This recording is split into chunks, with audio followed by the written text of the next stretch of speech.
Непроходимые кусты и трава по колено. Совсем недавно территория рядом с прудом выглядела именно так.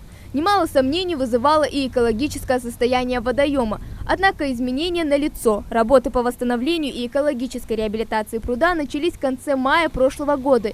И уже сейчас Министерством природных ресурсов и экологии проделаны такие процедуры, как очистка акватории от мусора и загрязненных донных отложений и расчистка ложа водоема от илистого грунта. Основные работы уже закончены. Остался последний заключительный третий этап, это биологический этап. То есть здесь идет рассадка многолетней травы, и также будет посажено около 840 кустов скумпии.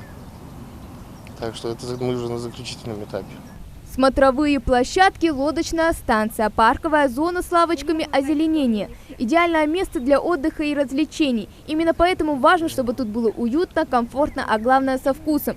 Ведь после изоляции каждому захочется подышать свежим воздухом и порадовать глаз красотой любимого пруда. Мы периодически, и когда начиналась реконструкция, мы ее и выставляли, что мы собираемся делать. И глава здесь был, он знаком, глава республики, с нашим планом действий, который мы здесь, он какие-то свои коррективы сюда внес. Здесь предстоит масштабная работа, здесь и детские площадки, и баскетбольные, волейбольные площадки, пляжная зона для купания.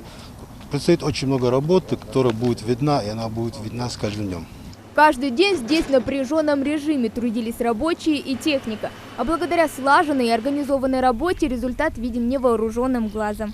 В современном мире все по-современному. Так, например, за ходом работы по реконструкции пруда наблюдали в онлайн-формате при помощи камеры, которая находилась вот тут, видео которых попадало прямиком на экраны Министерства экологии и природных ресурсов.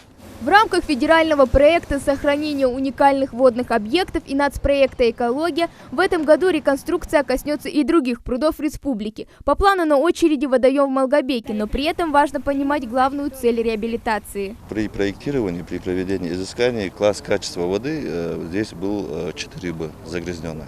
То есть это показали лабораторные анализы. После проведения вот этих работ здесь будет класс качества воды 2А. То есть это чисто умеренно загрязненное. Но вот есть такие классификаторы. Мы пришли к этому. И по показателям, которые у нас предусмотрены в федеральном проекте и в региональном проекте сохранения уникального водных объектов, непременно указывается вот этот показатель улучшения класса качества воды, улучшение условий проживания населения и объема выемки донных отложений. Огромным плюсом стало расширение пруда, который на момент начала работы был около 16 гектаров. Теперь же площадь составляет порядка 20. Главное, что это не временный эффект. Он увеличен в территории, вот это все место было заилено, зеркало воды увеличено, берега полностью отремонтированы, устроена георешетка, не будет коррозии берегов в дальнейшем. Кустарник будет тоже укреплять берега. Однако важно не просто сделать, а сохранить. По словам работников ЖКХ, пруд – одно из самых красивых и людных мест. Рыбаки бывают тут частенько, но вот не всегда соблюдают порядок.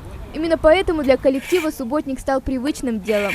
Сейчас все отдыхающие выходят, чтобы было чисто, красиво и уютно. Воду запустили, отдыхают все. Сейчас дети начнут ходить.